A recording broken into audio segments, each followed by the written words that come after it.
Hi everyone, my name is Heather and I'm the person behind Happy Puppy Truffles. Today I thought I'd share with you guys a downloadable printable that you can get from my website for free to make your very own kind of fun version of one of the traditional origamis.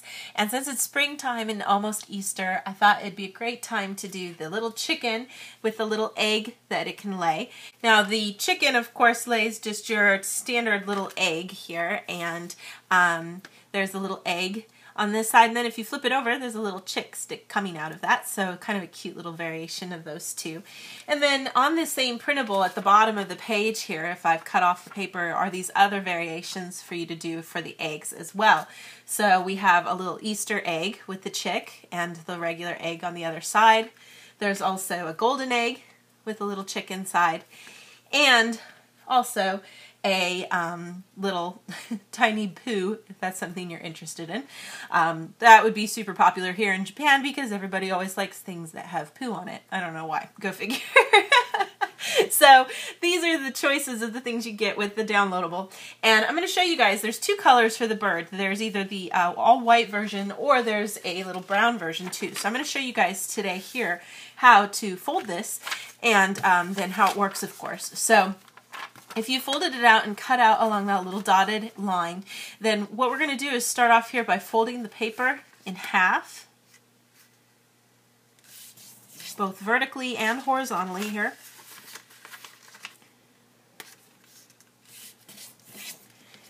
Then with that pattern side facing down, I'm also going to fold it into big triangles, so folding it in half diagonally as well.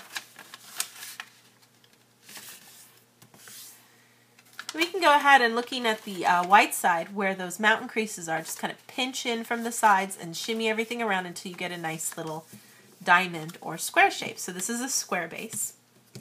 With the point down, facing down, and the open flaps on top, we want to make sure that we get these flaps folded together so that you have these two that will be the face here. You've got the little beak and the eye on the left flap here. You'll make sure it's like that first. Then take this top flap and fold it straight down. Flip it over and do the same thing on this side too.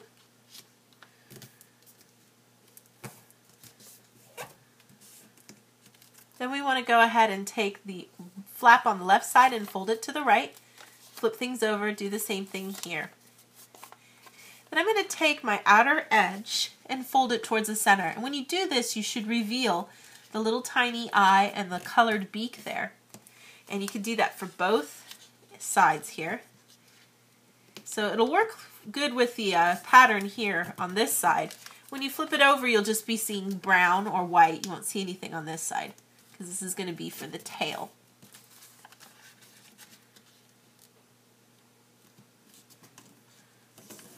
Once you've gotten both of those sides folded over, then you want to actually go ahead and fold the flap from left to right again here.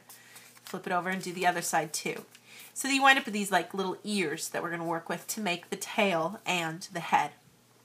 Now we're going to start with the tail first, and I like holding in my right hand and folding with my left. So if I'm looking over here on this side, make sure you're not dealing with the side that has the beak because that's for the head.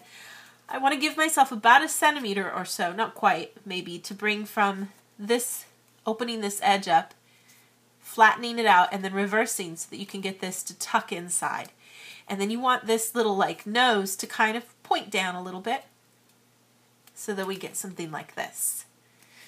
Then if I look from underneath, I want to fold this little kite shape in half by taking this tip and folding it almost snug back into that corner. Then try to bring everything to pinch back down, and you should get this nice little tail section then for your bird. Turn it around, and we're going to use that same point right here to do the same kind of fold for the head. And when we do the head, actually what we want to do is we want to bring an angle that's a little higher up. So if we kind of turn it to its side, we've got this nice edge here. I want to strive for a 90-degree angle crease if I can here. And then I can also take, and this time I'm actually going to fold in this way. And I want to fold almost to the very far end, not quite. And you can kind of judge this, but you want to get a good spot for your eye there. So I've got the eye, And then I could take the area that I just folded back and bring it back out again here.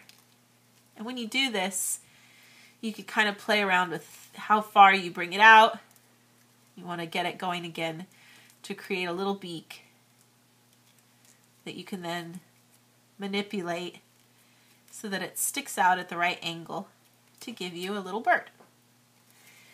Then I'm going to take this first layer that you see here and fold it straight up so that it's snug with these two corners, and then I can tuck this part inside so that it gets secured inside. So we have this nice little white area for the belly and the wings. I can do the other side too. Now of course a white chicken is all white when you do this. And once you've gotten to this point, then you do need scissors for this particular origami. We're going to cut out this little part, and you can see a little faint shadow for the brown one. The gray one has a dotted line that you can see when you're folding things too. So I'm just going to use that as a guide. And actually, if anything, try to shoot for cutting a little bit above that if you need to, because you can always trim up the edge for the other side. So there's my finished little chicken. And then this little piece here, I'm actually going to open it up. The little bird and egg that I need is on the other side. So I'm just going to reverse these creases for a second. When you really make this in regular origami, you don't have to reverse it, but I want to reverse it so that I can get to the printed area on this particular printable. But we're going to do a waterbomb base, so just collapse that down into a triangle like so. Now before we go ahead and fold things up, we can trim up. I have a tiny bit of a faint line left here that I can just trim off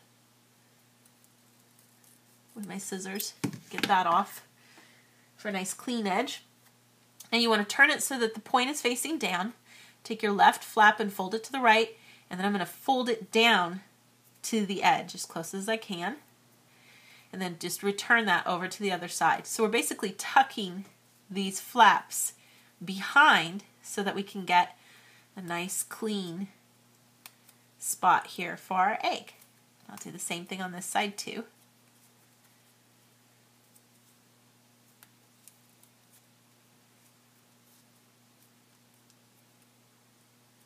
Once you get all four of those little flaps folded and you return back to these sides, you should have one little side that has your chicken, its egg, and then just the solid egg. And like I said, there's the other three choices. You can have the poo, you can have the little golden egg, you can have the Easter egg, or the white egg. All of them work. And a fun thing you can do, and I'll show you guys after this actually too, you can kind of use this as a fun game, have 4 different chicks and have each one have one of these different kind of eggs hiding in it, and have everybody kind of make their hen lay an egg and then see who happens to get the poo one. That's kind of, you know, bad luck. Whoever gets a gold egg maybe gets a special prize. It could be kind of a fun little thing you can do at a party for a birthday party or something. So, but let me just show you quickly how this works with the Easter ones. This is almost Easter. If you take the Easter egg and the egg here and you just put the neck of the chick right into that little pocket and then put the tail right into the other side. Make sure, of course, this goes inside and doesn't hit these edges. You should be able to push this down. And ideally, you want to have it go all the way down so that nobody can see the egg. And then, while holding it straight up, because you do kind of need a little bit of gravity to work with this to make it fall all the way down, but if you hold these 2 front flaps and you just kind of shimmy them back and forth, then slowly the egg will come out. And I know I can't really show it with that angle, but if you shimmy it around, it kind of slowly comes out until you get a little egg. So it can be a kind of a fun, different little thing that you can do. And I love when origami becomes a toy, because that's always great. Because you can have, it's a great thing to do on a rainy day when everybody's kind of getting cranky. This is a fun thing to do to entertain people. So again, it's free. It's on my website. You can download it, do as many things as you want, have fun with it. I hope it's enjoyable for you guys. And I'll try to have some more fun projects like this as we get closer to Easter and, of course, springtime just in general. So lots of fun things that we can do. And I thank you guys always so much for watching, and I'll see you guys next time. Bye. So one of these chickens has poo-poo in it, one has a golden egg, and one has an Easter egg. And the best luck is the gold egg, okay? So we'll do a lucky chance to see who gets which one, okay?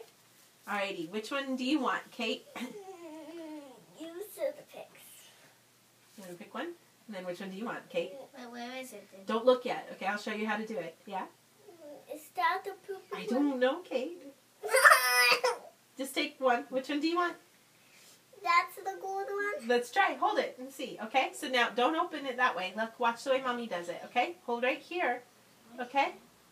And then go like this, okay? And if you keep going, then your little egg will drop out. Oh, yay! It is dropped out. Oh, no! Mommy got poo-poo! It has gold! Bye! Bye!